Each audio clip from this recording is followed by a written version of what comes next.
Estamos de volta aqui no É-Show, o programa do empreendedorismo e inovação. Ouvimos Coração Selvagem de Belchior, que linda música, com um show de interpretação de Ana Carolina. Música pedida pelo professor Marcos Vinícius Fonseca, nosso entrevistado de hoje. Vinícius, vamos falar agora da sua trajetória pessoal e profissional. Mas vamos começar matando a curiosidade de boa parte de nossa audiência, que é composta por jovens ávidos por saber como nasce um inovador. O que come, o que bebe. Conta pra gente, como é que você começou sua carreira, como é que você foi se desenvolvendo a chegar a esse homem inovador que você é hoje aí? Flávio, isso começa na escola secundária, quando eu me interessei por uma coisa chamada geografia.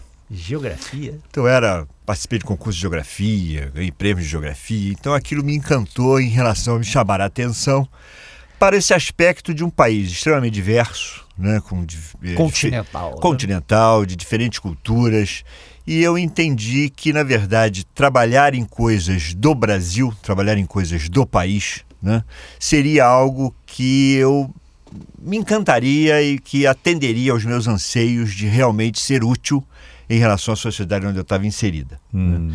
E eu diria a você que o grande livro que me encantou foi o Atlas.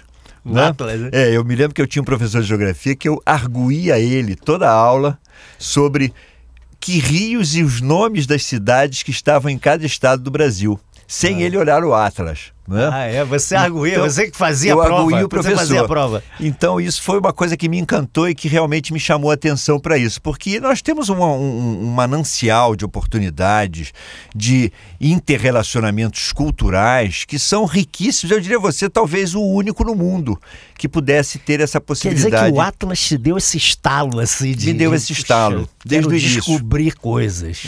Eu tenho livros de concursos, etc., mas foi a geografia que me encantou de realmente estar voltado para contribuir em termos de Brasil, em termos de país, em termos de crescimento.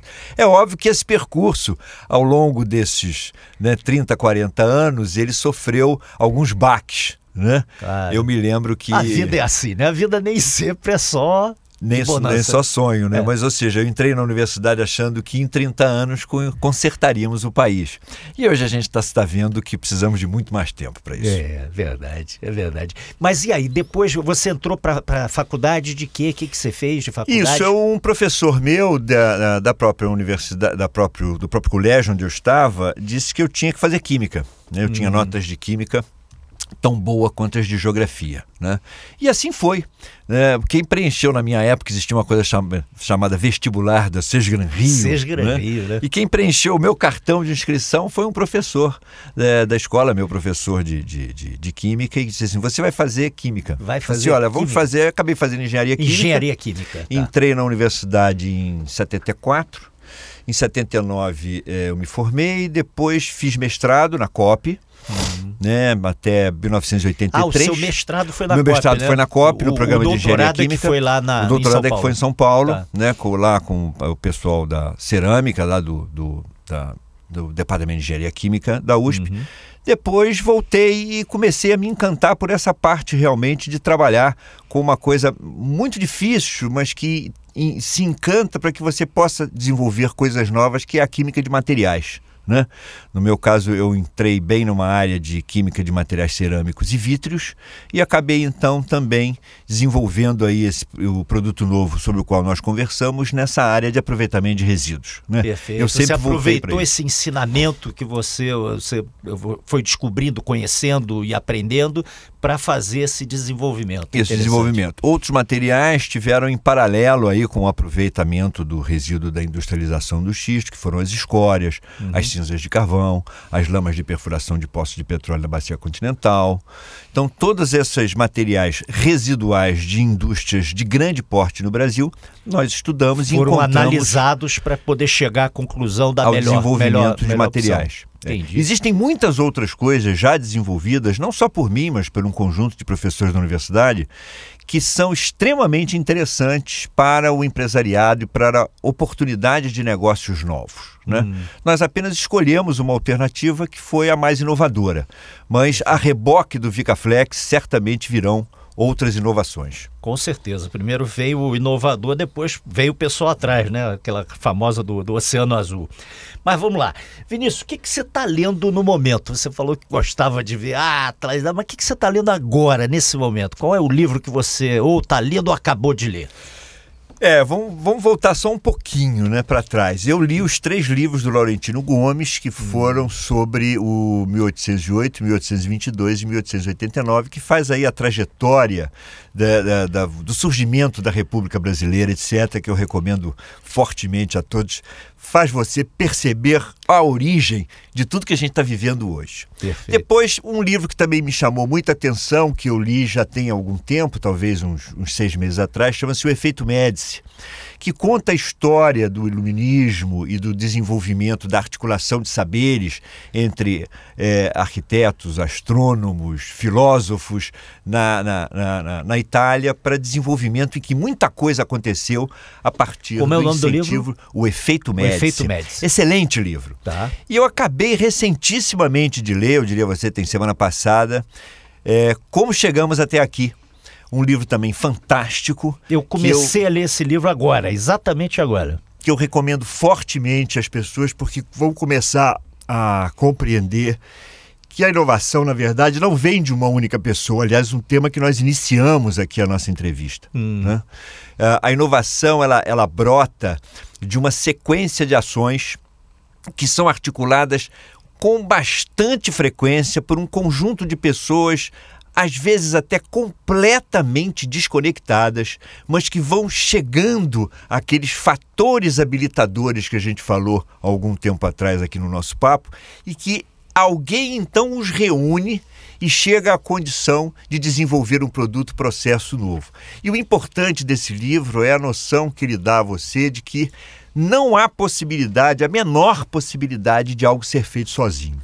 Perfeito. Ou seja, esse é um ponto que vale muito a pena para a gente falar sobre esse cenário que hoje vive o Brasil. Ele fala, inclusive, do efeito beija-flor, né? Foi uma das coisas que eu primeiro li, e fala do negócio da coevolução das espécies, né? Ou seja, as espécies vão se adaptando, inclusive em função de um desenvolvimento de uma outra. Né? É exatamente isso que acontece. Quer dizer, como é que você poderia relacionar que o primeiro grande projeto de tratamento de esgoto de uma cidade foi decorrente do aparecimento de uma lente que poderia facilitar as pessoas a aumentar e ampliar e ver os micróbios que estão na água. Isso eu li, inclusive, que ele fala que a origem está antes ainda, né? Está em Gutenberg, né?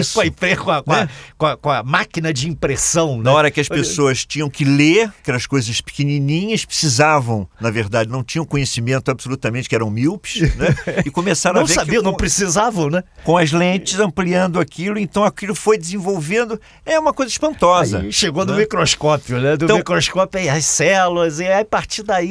Então é um livro que aborda luz, é um livro que aborda o vidro, é um livro que aborda som, né? Então é interessante olhar e ter essa noção de que não há, as coisas estão completamente conectadas. Completamente conectadas. E quem acha que sozinho vai chegar realmente a fazer uma grande coisa, vai chegar à conclusão que é impossível.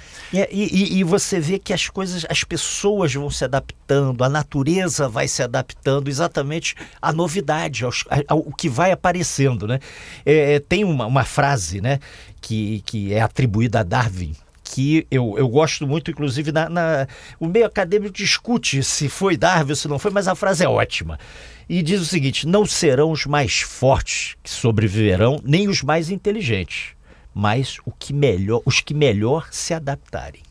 E essa é uma realidade hoje. Né? A adaptação a esse, é o que a gente, nós lá na COP-UFRJ, classificamos como Ambiente 21.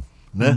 Um contexto contemporâneo caracterizado pela aceleração das mudanças tecnológicas, de mercado e de valores. Perfeito. Então, aqueles que se adaptarem a esse ambiente, que é um ambiente acelerado, mas que você tem que cultivar uma coisa chamada propensão à inovação. Perfeito. Esses vencerão. Esses são realmente os inovadores que vão fazer a diferença. Perfeito. Bem, agora nós vamos fazer o Altinho do Inovador. O Altinho do Inovador, como é que funciona o Altinho? Você já deve ter jogado o Altinho, Vinícius. Na nossa época de garoto era linha de passe. Ah, certamente. Hoje eles chamam de Altinho. Ficam na praia lá jogando a bola e a bola vai para um lado e vai para o outro. Às vezes tem até meninas participando também. Eu sei que a bola não cai. E nós vamos fazer que é o Altinho do Inovador. O Altinho do Inovador, a bola também não vai cair. Não, certamente não vai cair. Nós vamos fazer o seguinte, tem 10 palavras aqui que eu escolhi e você vai me dizer o seguinte, a primeira palavra que lhe vier à cabeça ou a frase que vier à cabeça, eu mando a palavra, você manda de volta, sem deixar a bola cair. Tá preparado aí pro desafio? Preparado, pode mandar. Eu tenho certeza disso. Vamos lá. Prazer. Viagem. Viagem, ótimo. Investimento. Aprender. Aprender. Tempero. 3 palavras: família, amor e tesão. Ah, que beleza. Arte. Brasileiro. Brasileiro. Empreender. Inovar. Inovar. Um lugar. Lisboa. Convento dos Jerônimos, em Belém. Eu estive lá agora recente, cara. Que maravilha. Realmente, Lisboa é maravilhoso. Paixão. Meu trabalho. Meu trabalho, é isso aí. Pessoa apaixonada é aquela pessoa que realmente desenvolve e vai pra frente. Sonho. Vicaflex. Vicaflex, eu tenho certeza que vai ser um sucesso. Barreira. O individualismo das pessoas. Muito bem. Brasil. Redescobrimento. Redescobrimento do Brasil. Nós vamos ter que redescobrir o Brasil. Perfeito, é isso aí. Gente, tivemos o privilégio de ter aqui conosco Marcos Vinícius Fonseca, doutor pela USP, professor e pesquisador na área de inovação no COP, na UFRJ, e um grande inovador empreendedor. Vinícius, você tem 1 minutinho para suas palavras finais. Ô Flávio, obrigado por estar aqui com vocês. É um prazer contribuir com esse trabalho da ESPM. Eu diria que para encerrar a gente poderia colocar da seguinte forma: o que nos falta é cultura de inovação.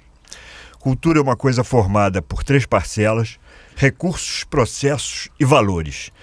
E essa articulação cultural precisa ser incentivada e induzida no Brasil, para que a gente tenha a possibilidade de unir o nosso destino ao nosso desejo de ser grande como nação. Perfeito, que maravilha. Vinícius, olha, muito obrigado mesmo. E quero registrar aqui no ar, você é show. Obrigado, Vinícius. Obrigado, um abraço. Obrigado mesmo. E você que está aí conosco, nos acompanhando, nos prestigiando com a sua audiência, não perca nosso próximo programa, cujo entrevistado não vai ser entrevistado, vai ser entrevistada. Será Kátia Barbosa, grande inovadora, chefe do Aconchego Carioca. É isso aí. Estamos encerrando mais um É-Show, o programa do empreendedorismo e inovação. Até a próxima semana e um grande abraço.